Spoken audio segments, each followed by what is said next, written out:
How's it going, guys? MMA Professor.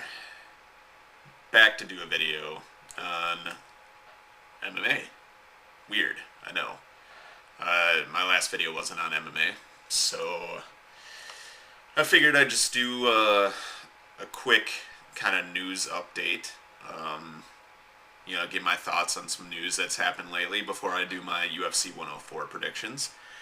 The first one that it just started, today. Rumors that Dan Henderson, he just had his meeting with Dana White and the Fertittas about a new contract. His contract is up, and according to Kevin Iole,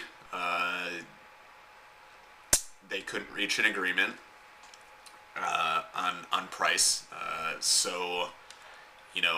It'll be interesting from here. A lot of people, as soon as they heard they couldn't come to agreements. It's Dan Henderson goes to Strikeforce, and that's a tad premature, I would speculate. As him announcing, it's just funny. Like, he doesn't, they couldn't come to terms, and now all of a sudden he's fighting in Strikeforce. Let's calm it down a little bit. Would I care if he went to Strikeforce? I think there's some good matchups for him there. Musasi at 205, even Babalu maybe at 205, 185. Jake Shields, and even though Shields is a natural 170 pounder, Robbie Lawler maybe, Benji Raddick. Really wouldn't want to see Frank Shamrock fight, but intriguing. According to Henderson, he wants to fight at least 10 more times before he considers it a career. He retires, essentially. So, even with the co-promotion between Strikeforce and Dream, I don't see them being able to offer him that much, and especially in terms of money either. You would figure that Zuffa would be more financially inclined to give him the money that he wants and / deserves. It should be interesting.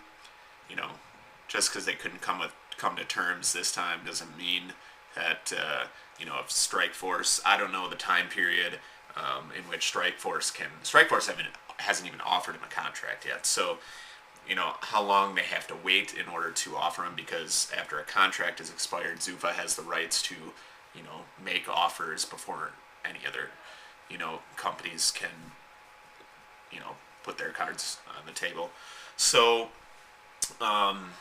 it'll be interesting to see what Strikeforce offers them. I'm sure they will, and it'll be interesting to see how that plays out. Doesn't mean that he's not going to be with the UFC. It just means he won't be for now. The other thing I was going to say, some great fights. Man, it looks like, for one, Sengoku 11 is going to be pretty awesome. 2 good fights on there. Dream 12 is going to be awesome. FEG and Dream, they're doing Dynamite again this year. But UFC has announced some amazing fights lately. Dustin Hazlett, Karo Parisian is one that they did. Let me see what else. I'm just going to go through because there was so many I couldn't really, keep track of them. So I'm just going to go to the rumors section, and you just say too while I'm searching for these. UFC 104 is good. 6 is stellar. 7 is outstanding. 8 is freaking outstanding. 09, they're already announcing great fights. So amazing. Let's see. It looks like Houston Alexander is going to fight. It's going to fight Kimbo.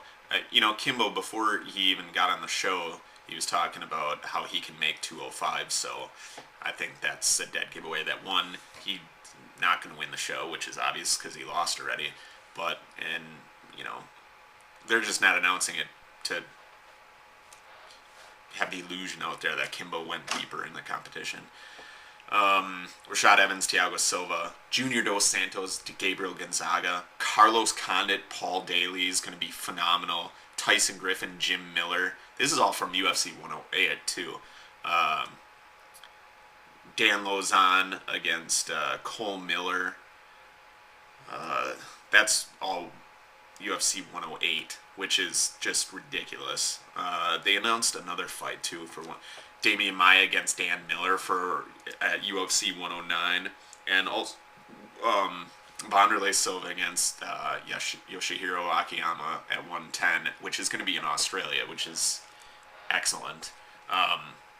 Those are just some of the fights that they announced that are just, the news just keeps coming out of, like, UFC just keeps pumping it out that they're, Tom Lawler, Aaron Simpson, that's going to be awesome. That was another fight that I was happy about.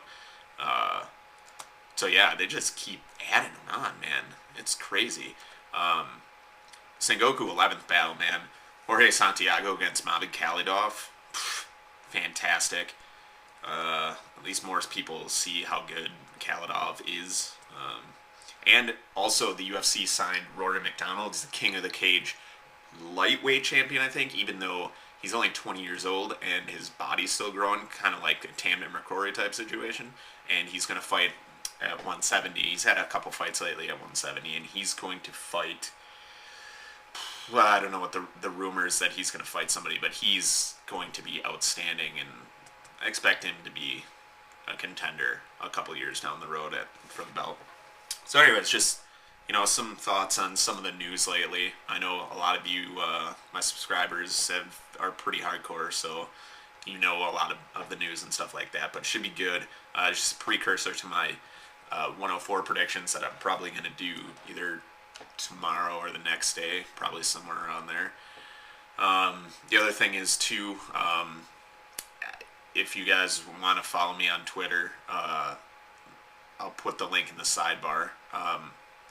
I do a lot of, when I watch, like, Dream and Sengoku and stuff like that, I will, if I watch them at 3 in the morning, I'll do I'll be round by round updates and stuff like that. If I watch WEC, here, I'll give my thoughts on, round scoring and who won the fight and stuff like that.